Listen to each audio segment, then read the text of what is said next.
Avis vascular centre మన దేశంలోనే the best varicose vein hospital. నమస్తే రమ్మగారు. నమస్తే జయ. రమ్మగారు, ఏదైనా ఒక మంచి కథ చెప్తారా? చందమామ కథ చెప్తాం. పూర్వం అంటే ఈ గ్రీసు ఆ ప్రాంతాల ఆ దేశాల్లో ఒక రాజుగారు ఉండేవాడు. ఈయన పరమ టక్కరివాడు, దొంగ. ఏం చేసేవాడు, ఈయన ఒక సముద్ర తీరంలో ఆయన తాలూకు రాజ్యం ఉంది. కోట గోడ అవన్నీ కూడా సముద్ర తీరంలోనే ఉన్నాయి. సముద్రం వీళ్ళ పక్క నుంచి వెళ్తుంది.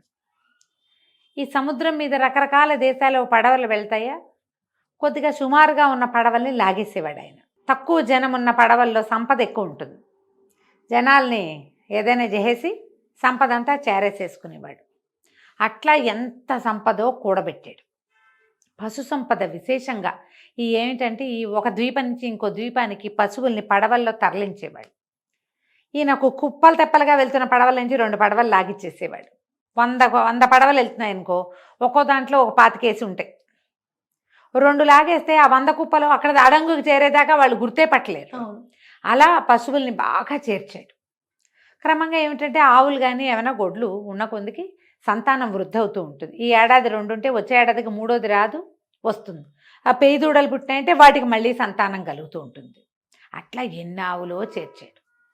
అయితే ఏమైంది, ఆ ఊళ్ళో ఈ రాజుగారి రాజ్యానికి ఒక కొసన, అంటే సముద్రానికి దగ్గరగా రాజ్యం ఉంది, అవతలకి ఒడ్డు మీదకి ఒక మంత్రగాడు ఒకడు ఉండేవాడు. ఈ మంత్రగాడు కూడా టక్కరి దొంగ. వాడు ఏం చేశాడు, రాజుగారి దగ్గర 800 ఆవులు ఉన్నాయి. ఒక 100 కొట్టేశాడు. 100 కొట్టేస్తే ఈ 100 ఆవులు మిస్ అయినాయని తెలుసుకున్నారు వీళ్ళు, పోయినాయని.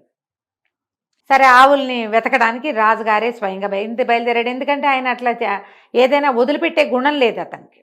వచ్చేసరికల్లా ఈ మంత్రగాడి దగ్గర ఆవులు కనపడ్డాయి. లోపలికి వెళ్ళాడు. దీనిలాగా ఒక కొట్టంలాగా ఉంది, అక్కడికి వెళ్ళాడు. మా ఆవులు పోయినాయి, ఇక్కడ ఏమైనా కలిసిపోయినాయేమని చూడడానికి వచ్చాను అనేసరికల్లా మంత్రగాడు అడిగాడు, మీ ఆవులు తెల్లటివా నల్లటివా అని అడిగాడు. తెల్లటివే అన్నాడు. అలాగా, మావన్నీ నల్లవేనండి, మా దాంట్లో కలవదు అన్నాడు. రాజు లోపలికి వెళ్ళి చూస్తే అన్నీ నల్ల ఆవులే ఉన్నాయి, తెల్లటివి కనపడతాయి కదా. ఓహో సరేలేని వచ్చేసాడు. కొన్ని రోజుల పైక మళ్ళీ 100 పోయినాయి. మళ్ళీ రాజు వెళ్ళాడు. మళ్ళీ మంత్రగాడి దగ్గరికి వెళ్ళాడు. మీ తెల్లటివా నల్లటివా అని ఇప్పుడు అడగలేడు. మీ వాటికి కొమ్ములు ఉన్నాయా లేవా అన్నాడు. అనేసరికల్లా మా వాటికి వేటికి కొమ్ములు లేవంటే, అబ్బో మా వాటికి అన్నిటికీ కొమ్ములు ఉన్నాయి, కావాలంటే చూసుకోండి అన్నాడు. లోపలికి వెళ్ళి చూస్తే అన్ని ఆవులకి కొమ్ములు ఉన్నాయి. అయితే రాజుకి ఏమనిపించింది, కిందటిసారి నేను వచ్చినప్పుడు ఇన్ని లేవు, ఈసారి ఎక్కువగా ఉన్నాయి. అప్పుడు 100 చూశాడు, 200 చూస్తే ఎక్కువ కనపడదు. రాజు వెళ్ళిపోయాడు. కానీ ఆయనకు అనుమానంగానే ఉంది. 3వసారి మళ్ళీ పోయినాయి 100. ఈసారి ఏం చేశాడంటే రాజు, ఒరే ఒక పని చేయండిరా, మన ఆవులకి గిట్టల దగ్గర అన్నిటికీ ఘాట్లు కొట్టండి, అవి చూద్దామన్నాడు. సరే, రాజుగారు దగ్గరికి మళ్ళీ రాజుగారు వాడి దగ్గరికి వెళ్ళాడు. ఆ ఘాట్లు కొట్టడానికి ముందే మూడో ట్రిప్పు వెళ్ళేసరికల్లా, మీ ఆవులు ఏంటంటే మావి మా ఆవులు కొన్ని నల్లటివి కొన్ని తెల్లటివి, అంటే మావన్నీ మచ్చలావులండి, కావాలంటే చూసుకోండి అన్నాడు. చూస్తే అన్నీ మచ్చలావులు ఉన్నాయి. అదేంటి, కిందటిసారి ఫస్ట్ టైం చూసినప్పుడేమో తెల్లవా నల్లవా అన్నాడు, 2వ రకం అక్కడ ఉంది. కొమ్ములు ఉన్నాయా అంటే మా వాటికి ఉన్నాయి, మీ వాటికి లేవన్నాడు, అప్పుడు కొమ్ములు కనపడ్డాయి. అదేంటి, నేను కిందటిసారి చూసాను, మీకు ఆవులకు మచ్చలు లేవే అన్నాడు రాజు. ఎందుకు లేవండి, అప్పుడు ఉన్నాయి, మీరు రంగు ఒకటే చూసారు, కావాలంటే చూడండి అంటే అన్ని మచ్చలావులు కనపడ్డాయి. 300. 4వసారి రాజు ఘాట్లు కొట్టించాడు గిట్టల దగ్గర. ఈసారి మళ్ళీ పోయినాయి 400. 100 పోయినాయి, అంటే 4వ 100 పోయిందనమాట. ఈయన మళ్ళీ పరిగెత్తుకుంటూ వచ్చాడు.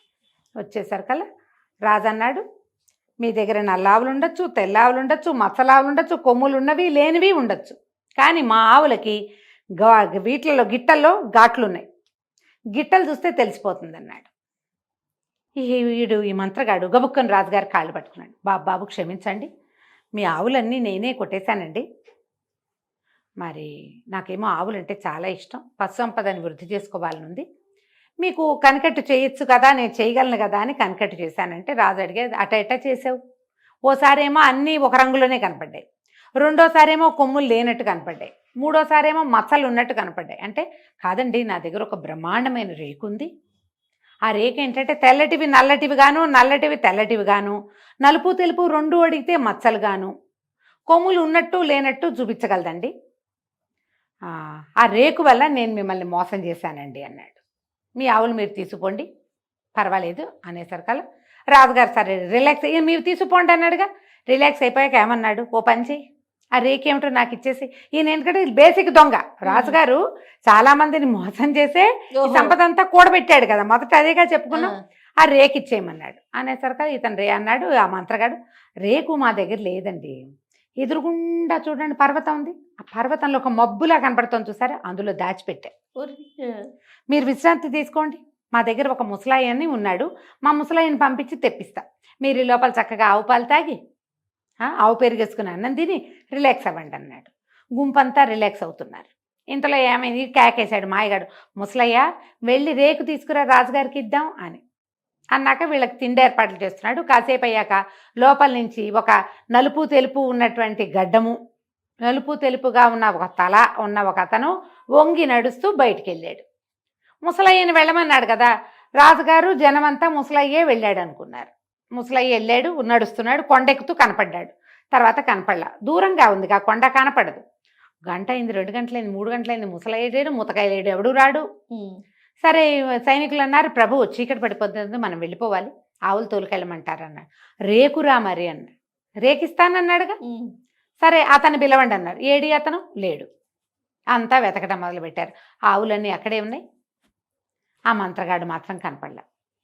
ఇక్కడే ఉన్నాడని ప్రతివాడు చెప్తున్నారు, మాతోటే ఉన్నాడు, మేము నుంచి అందరి దగ్గర వాడు ఒకడే ఎటా ఉంటాడు, ఒకడు ఒక చోట ఉండాలి, మేము చూడలేదంటలా. ప్రతి వాళ్ళు ప్రతి గుంపు అదే చిన్న చిన్న సమూహాలుగా ఉంది. ఒక 10 మంది సైనికులు ఒక గుంపు, కత్తులు పెట్టుకునేవాడు ఒకడు, మన శూలాలు పట్టుకునేవాళ్ళు ఒకడు, ఇట్లా గుంపులు ఉంటాయా, ప్రతి గుంపు మాతో ఉన్నాడు అంటున్నారు. తీరా మొత్తం గుంపులని వాకిటో చేరితే ఒక్క చోట కూడా అతను లేడు. రాజుకు నవ్వొచ్చింది. ఒరే వాడేరా ముసలయ్య, మనకి టోపీ పెట్టాడు, వెళ్ళిపోయాడు. వాడు తెలుపుని నలుపుగా నలుపుని తెలుపుగా చూపించగలిగే శక్తి ఉంది వాడికి, రేకు ఉందని చెప్పి మన ఇక్కడ ఆపి చల్లగా సర్దుకున్నాడు. వాడు కొండల్లోకి వెళ్ళిపోయాడు, వాడిని మనం పట్టుకోలేము.